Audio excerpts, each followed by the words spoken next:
बड़ी खबर आ रही है इस समय। भारतीय रेल से जुड़ी ये बड़ी खबर है। लॉकडाउन पर रेलवे की तरफ से ऐलान कर दिया गया है कि 3 मई तक यात्री ट्रेनें नहीं चलेंगी।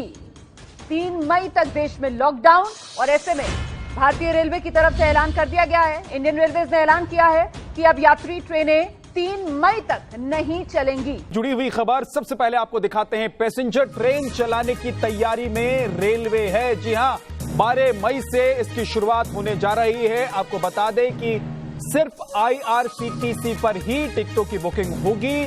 कल शाम 4 बजे से ट्रेन के टिकट्स की बुकिंग शुरू हो जाएगी और 12 तारीख को यानी कि 12 मई को 15 शहरों के लिए ट्रेन रवाना।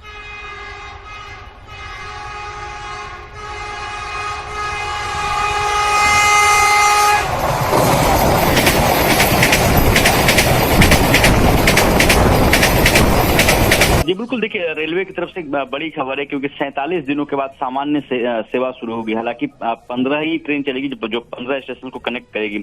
सबसे अहम बात इसमें बताई जा रही है कि ये सिर्फ एसी ट्रेन होगी, इसमें स्लीपर नहीं होगा। इसमें एसी कुछ इसमें चलेंगे और साथ ही साथ लिमिटेड स्टॉपेज होंगे।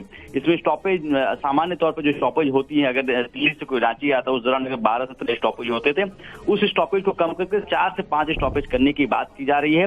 उस स्टॉपेज को कम किया जाएगा और साथ ही साथ सोशल डिस्टेंसिंग की जो बात की जा रही है वो भी इसमें तय किया जाएगा और जो भी पैसेंजर होंगे उन सबकी बाकायदा जांच की जाएगी। जांच करने के बाद एक जो अनिवार्य चीज बताई गई है कि जो भी पैसेंजर होंगे अगर वो ट्रैवल करेंगे तो उनको मास्क लगाना जरूरी होगा। तमाम चीजों के जो गाइडलाइंस तय की उस गाइडलाइंस के बाद ही उनको ट्रेन के अंदर परमिशन दी जाएगी। दूसरी तरफ अगर आप देख करीब 300 से अधिक ट्रेनें, श्रमिक स्पेशल ट्रेन रेलवे ने चलाई है, उसके बढ़ रही थी लगातार। राज्य सरकार की तरफ से भी ये मांग हो रही थी, बहुत से श्रमिक फंसे हुए हैं, उनको लाने ले जाने की और ट्रेन की डिमांड हो रही थी। ऐसे में रेलवे ने एक बड़ा फैसला लिया है। 15 ट्रेनें चलाने की स्पेशल जो ट्रेन चलेंगी 12 तारीख से चलनी शुरू हो जाएंगी। हालांकि इसकी जो बुकिंग है वो सिर्फ IRCTC होगी। सबसे अहम बात है कोई टिकट काउंटर नहीं खुले होंगे। जिनको बुकिंग करानी है वो ऑनलाइन बुकिंग कराएं। ऑनलाइन बुकिंग के जरिए ही बुकिंग होगी। सिर्फ एसी कोच होगी, इसमें कोई भी स्लीपर क्लास नहीं होंगे। एसी कोच जरिए ही जा सकते हैं। और जो स्टॉपेज होगी, जो सबसे अहम बात है, सब लिमिटेड स्टॉपेज होंगे। साथ ही साथ जो कोरोना वायरस का खौफ है उसको लेकर तमाम। रवि एक चीज और बताइए, आपने कहा कि तमाम यात्री जो इसमें सफर करेंगे उनकी जांच होगी, उसके बाद ही उनको ट्रेन में एंट्री मिलेगी। लेकिन कल से टिकट्स की बुकिंग शुरू हो रही है, तो क्या उससे पहले लोगों को जांच कराना होगा या फिर प्लेटफॉर्म पर या रेलवे स्टेशन पर पहुंचने के बाद ही प्राथमिक जांच होगी, उसके बाद उन्हें ट्रेन में बैठने दिया जाएगा? और ये जांच किस तरह की होगी? क्या बुखार चेक किया जाएगा? क्या ये देखा जाएगा कि किसी को खांसी तो नहीं हो रही है या किसी और बीमारी से वो पीड़ित तो नहीं है? जी विद्या, देखिए ट्रेन की जहां बात करें, ट्रेन में आमतौर पर थर्मल स्क्रीनिंग की जाती है। सिर्फ टेम्परेचर लिया जाता है। टेम्परेचर नापा जाएगा कि क्या टेम्परेचर, अगर सामान्य तापमान जो होता है टेम्परेचर देखने के बाद ही आने जाने दिया जाएगा। हालांकि ये भी है, अगर सिम्टम्स को लेकर जरूर कहा जा रहा है कि सिम्टम्स अगर उसमें नजर आते हैं, अगर उनका फीवर किसी को होता है तो उनको ट्रेन में सफर नहीं करने दिया जाएगा।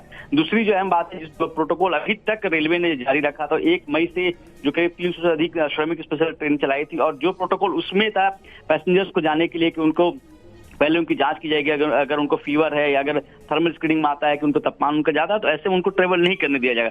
दूसरी जो बातें कही जा रही हैं जो सीट्स को लेकर है, जैसे जो कोचेज हैं उसमें कोचेज में आमतौर पर 8 सीट होते हैं, उसको 6 कर दिया गया है ताकि जो दूरी वो बनी रहेगी। एसी कोचेज रहेंगे, स्टॉपेज कम होंगे, मास्क पहनना अनिवार्य होगा और साथ ही साथ थर्मल स्क्रीनिंग के बाद ही सभी को ट्रेन में सफर करने की इजाजत दी जाएगी। ठीक है रवि, एक चीज और बताइए कि अभी तक हमने देखा है कि अगर एक शहर से दूसरे शहर तक लोगों को ले जाया गया है, चाहे वो सरकार की सुविधा के साथ ले जाया गया हो या फिर दूसरे जरिए से लोगों को पहुंचाया गया हो, तो कहा यह गया कि 14 दिन तक क्वारंटीन रहना होगा जो भी एक शहर से दूसरे शहर जाएगा। क्या इस रेल यात्रा में भी इस नियम को लागू किया गया है? क्या जो लोग इन ट्रेनों में सफर कर दूसरे शहर तक पहुंचेंगे उनको अपने घर में या किसी क्वारंटीन सेंटर पर क्वारंटीन रहना होगा? देखिए ये इसका फैसला राज्य सरकारें लेती हैं। राज्य सरकार तय करती हैं कि अगर वो पैसेंजर आते हैं तो उनको कहां तक जाने की अनुमति दी जाए, उनको क्वारंटीन सेंटर में रखा जाए या उनको फिर ट्रेन से सफर करने के लिए या फिर उनको घर जाने दिया जाए। ये फैसला पूरी तरह से राज्य सरकार का होता है। राज्य सरकार ये तय करेगी कि उनको क्या फैसला लेना है। अगर लोग जाते हैं, अगर कोई ट्रैवल करता है, अगर अमूमन केरल से मान लीजिए कोई दिल्ली आ रहा है, दिल्ली से कोई केरल जा रहा है,